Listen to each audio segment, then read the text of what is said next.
Alright, in a floating, platonic, rationalistic way, as I was saying. I apologize for splitting the video like that.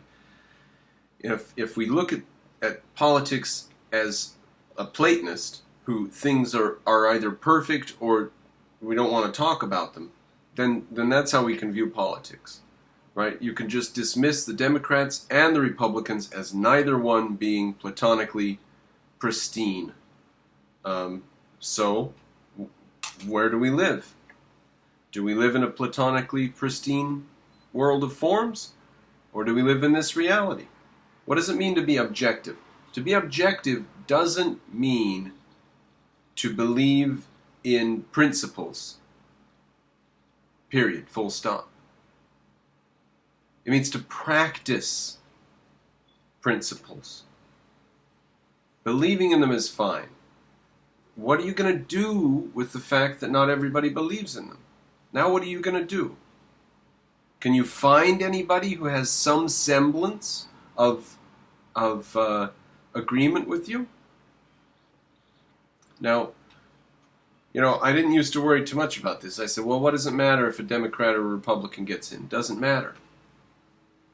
But it seems more and more like it's starting to matter, right? It seems more and more like if the Democrats get in, that's like going to be a game changer, right? How are the Republicans? I don't know. But I know how Trump is. Trump's way, way better than any of the Republicans have been, isn't he? Bush was garbage. Garbage. He just sat there. Tell me something good Bush did. But Trump does all kinds of good things. Maybe I should close this window because that's quite a direct line to that lawnmower here.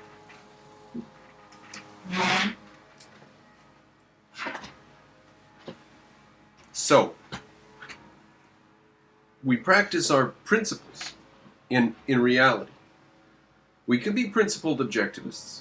That's fine. We can believe in principles. We can believe in good principles. We can practice the principles. But where do we practice them?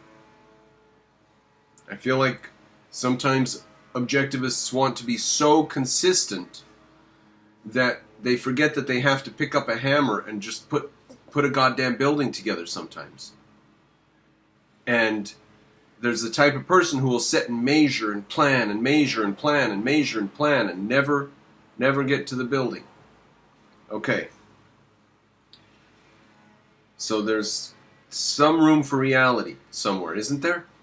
Okay. Then I say, Trollface, I disagree with much of your characterization of me. We should have a hangout and discuss. Brian's comment is closer to my liking, if a bit generous. Trollface then replies to Brian, pragmatism pulls you further from reality as a human being.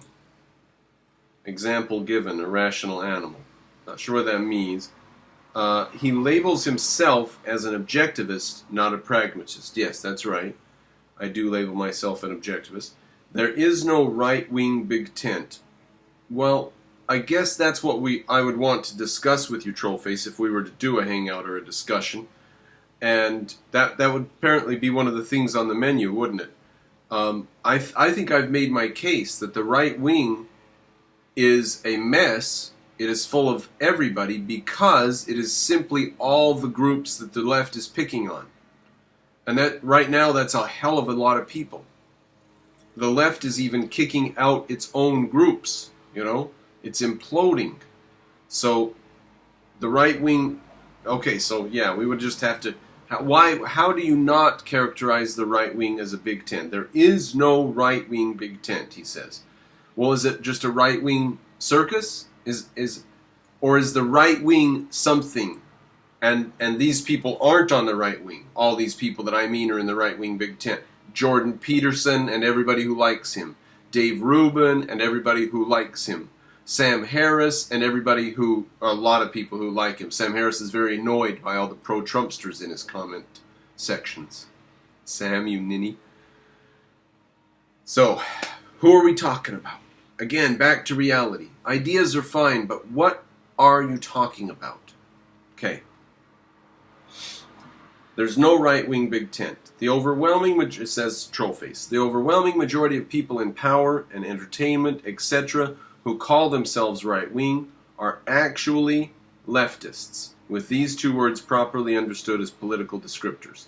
So, Jordan Peterson's a leftist. Check. Dave Rubin's ultimately a leftist. Check. Sam Harris is ultimately a leftist. Check. Okay. They all support dismantling or reducing the size of the welfare state. They all support freedom of speech. They all support freedom of religion. They all support freedom of the press. All the guys I've just named support some sort of gun ownership laws. Maybe not Sam Harris. I think so, though. I think he's at least nominally in favor of it. So, just because they have some esoteric epistemological belief that you as an objectivist understand is wrong, does that invalidate absolutely everything that they do and say in a platonic way? Like, platonically, you could shoot a Plato bullet at them and bam, they are destroyed by your world of form bullet that destroys them because they have an epistemological belief that's wrong. In spite of the fact that they would pick up a gun to defend freedom of speech and freedom of the press and freedom of religion and gun ownership. What are we talking about? Are we talking about a real reality here or not? Or are you just talking ideas? I'm an objectivist. I'm not a pragmatist. So take notes. Okay. So these people are actually leftists. That's subjectivist's job, is to come and give these people a foundation. Right? Ultimately, they're going to default to leftism because leftism is altruism. Ultimately, if they don't have a rational foundation for what they're saying, they're going to default to the left. Everybody has to, because that's altruism. Altruism is irrationality. If you don't have reason, you default into irrationality, non-reason, which is equivalent to altruism. Now, it's as equivalent as you want to make. You can make that case as strong as you want, and I'll defend it. Yes, altruism and irrationality come together. Okay. Let's see. Continuing. There's no. The Trollface says there's no common language of the people. There's just English, and words come from our ability to form intelligible sounds from concepts which are facts of reality. I guess that's referring to Brian saying that I want to speak the common language of the people. And I was flabbergasted by that. I don't know what to say about that. I mean, watch my videos. Do I not use as large a word as I need to? Do I speak quite plainly? If I speak quite plainly and the layman's going to be able to grasp what I say really easily, that's great. I don't have to make a transition from university style nonsense in order for people to understand what I'm saying. That's good. I hope I'm in that position. I certainly don't try to speak in a plain and easy to understand way. I just get my meaning across. So I think occasionally people take me to be a bit monotone and so on, and so I'm a little bit worried about my delivery, but this guy takes me to be speaking the common language of the people or something like that. Interesting. I'm flabbergasted by that. I just have no opinion on that. I thank him for his generous interpretation. Okay, there is no common language of the people. All right, I just have no position on this. Next, pragmatism is false. Nominalism is false. Subjectivism is false. Correct. Correct. Correct. As long as your standard for your survival is as a rational being, you need to throw these epistemological falsehoods in the trash where they belong.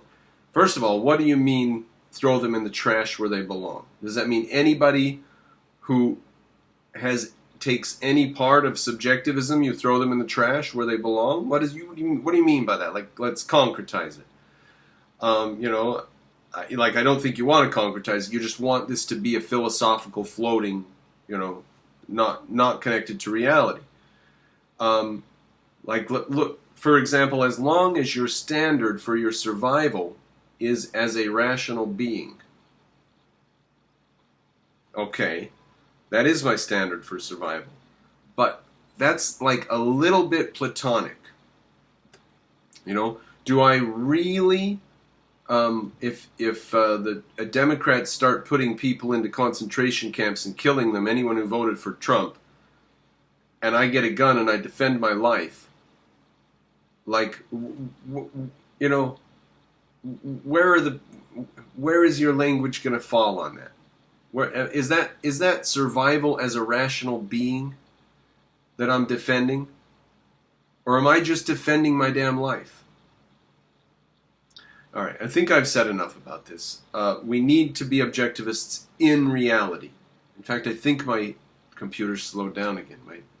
I must have something going on. I'm just getting something. Thank you for viewing, ladies and gentlemen. I'm sorry this was in 2 parts. I didn't mean for that to be the case. I haven't used this program in a while, so maybe I've got to clean up things a bit or something like that. Please patronize me if you like what I do. You want to see more debate. I think that we can do a lot of productive stuff here. It seems like there's work to be done here. So join me on Patreon and support me if you agree.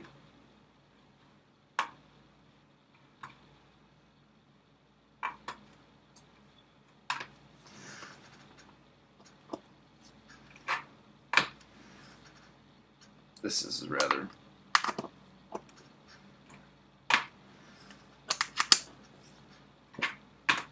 Why would it... Oh, god damn it. Ladies and gentlemen, Mr. Cropper continuing. This mouse is made in China. And every once in a while, you just have to unplug it and plug it back in. And that seems to help. Sometimes. Oh, there we go. Yep. Just got to unplug it and plug it back in.